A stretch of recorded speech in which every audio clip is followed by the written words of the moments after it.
Hello everyone, welcome back to Group D. It's been a while. We've been busy, but I've been wanting to show you how the Peugeot turned out. It's not 100% finished, but it's nearly there. So here it is behind me, the finished article for now. 205 T16 replica, full space frame.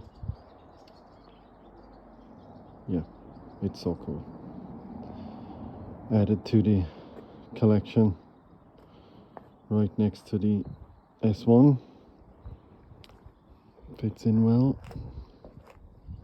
So it is actually the correct wheelbase of a 205, and these are 205 windows, so they fit a stock car, standard car. So it is the right dimensions. It looks like an absolute dinky toy compared to the Quattro, but this is what Audi tried to compete against in 85, 86.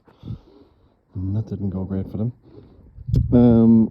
Yeah, so this is how it turned out. I think it's really cool in the black livery.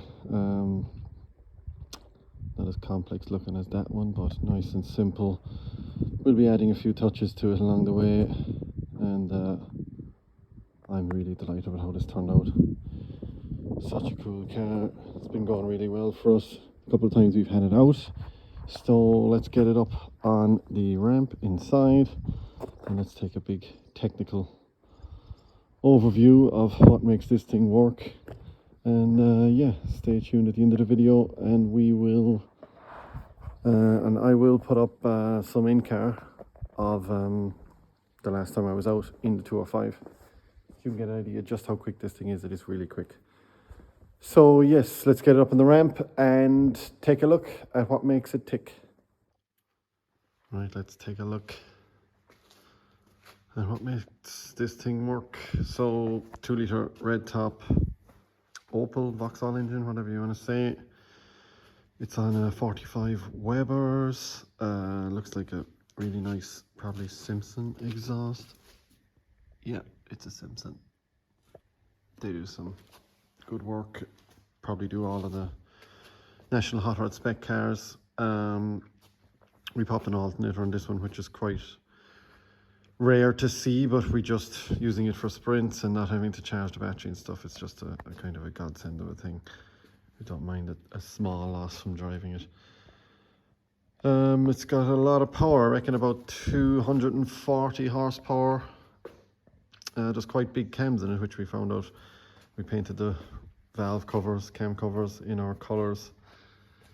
So thing pulls really well. It is wet sump, as you can see from the oil filter location there, and aluminium piece here. It's a wet sump, which I prefer dry sump, but it doesn't make much difference for what we want to do with it. So you can see double wishbone top and bottom, with the shock on top to the upper tube frame here. Same on this side. Double wishbone. The rack is quite far forward. It would be a Mark, I think it's a Mark 1 it's called, right? But Mark 2, same thing. And has this S-shaped bent tie rod then to bring it back after missing the engine's quite strange looking.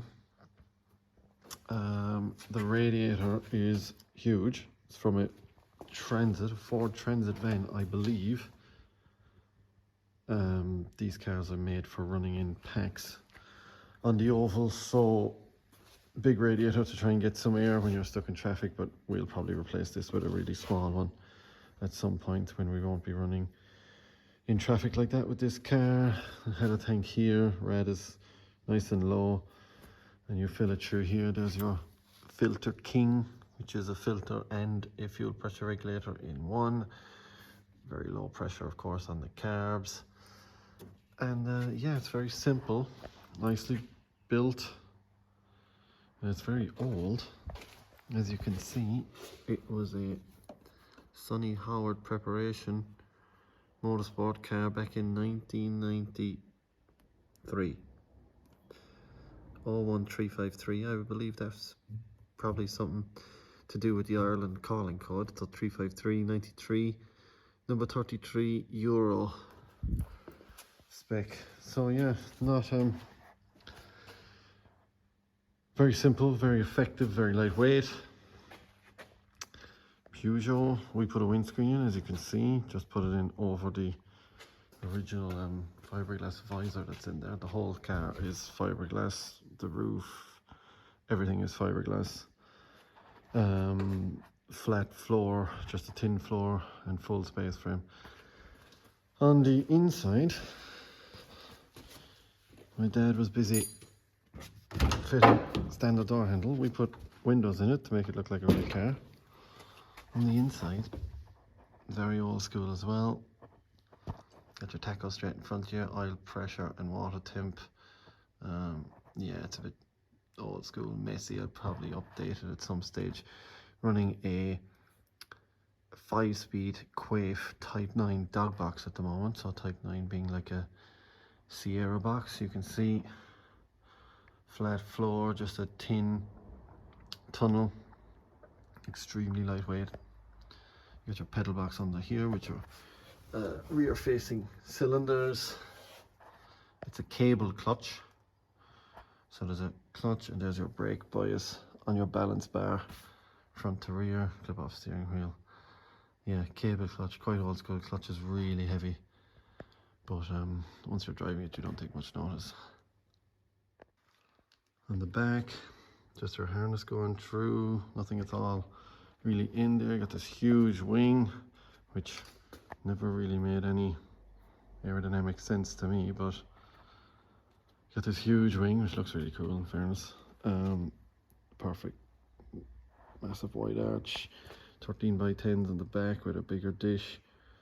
Avon slicks, same in the front, 13x10 with a slightly more positive offset, much more positive offset, but same tires all round, same width and diameter wheels all round. Avon 10-inch slicks again, so 13x10.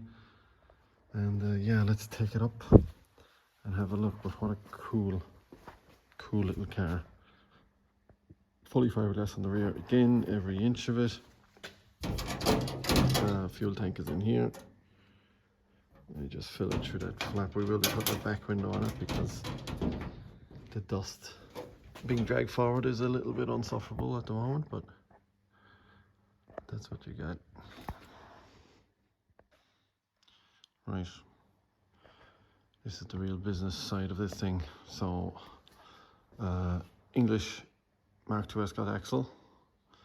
It's got a Watts link on it, which is quite strange, I think. Most of these I'm pretty sure would have had a panhard bar. It's got an anti-roll bar on it, which is quite strange too, which is just a piece of bent tube, but I guess it's still an anti-roll bar. It's quite primitive, but this thing drives really well, so we never disconnected it. It's got Fiesta brakes on the back with discs on the back, obviously. You got the ShockTech shocks. They are aluminium, so they're actually really light, and I'm actually really impressed with them. This thing drove really well the few times we've had it out. They're adjustable for height and damping, just a single adjustment for the damping. One click makes a huge difference on them, more than I've kind of ever seen on any shock nearly. So you know, you might put a couple too many clicks in it and really change things. Battery on this side, of course, being a clockwise oval car, everything will be on the right hand side, which we must change. Little facet low pressure pump there. They have that tick that you always, you know, hear with a carbureted car, that ticking fuel pump.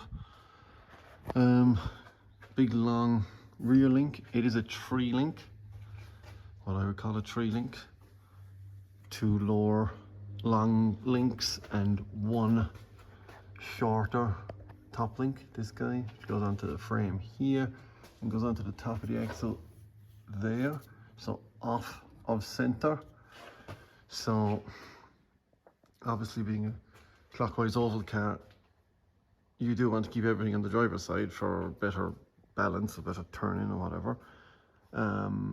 but I would imagine also by putting this off center, they probably are introducing a torque into the rear end to help with rear steer on the oval.